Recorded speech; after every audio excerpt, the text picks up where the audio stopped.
फ़कीर फुटपाथ पर बैठा था। उसके हाथ में रोटी का एक टुकड़ा था और उस रोटी के ऊपर कोई चीज़ लगी हुई नहीं थी।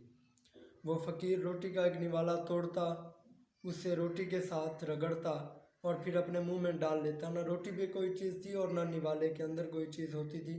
वो उस निवाले को खाने लग जाता। वहाँ से एक अमीर इंसान गुज़रा। वो उसके पास रुक गया और उससे पूछा कि साहिब ये क्या कर रहे हो? न रोटी के ऊपर कोई चीज़ मौजूद है और ना ही तुम्हारे इस निवाले के अंदर कोई चीज़ मौजूद है, ये तुम खा कैसे रहे हो? तो उस फ़कीर ने जवाब दिया, साहिब मैंने ये सपोज़ किया हुआ है, मैंने ये सोचा हुआ है कि इसके ऊपर चटनी पड़ी हुई है और मैं उसे लगा लगा कर खा रहा हूँ।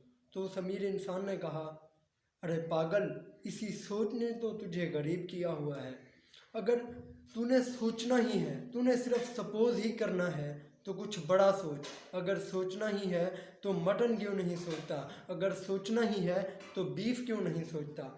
उसने कहा, साहब गरीब इंसान है, बाप दादा भी चटनी के साथ खाता आया, हम भी चटनी के साथ खा रहे हैं, क्या बड़ा सोचे? उसने कहा, अगर तू बड़ा सोचेगा नहीं तो बड़ा इंसान नहीं बनेगा, बड़ा सोचेगा नहीं तो बड़ा कर नहीं सकेगा।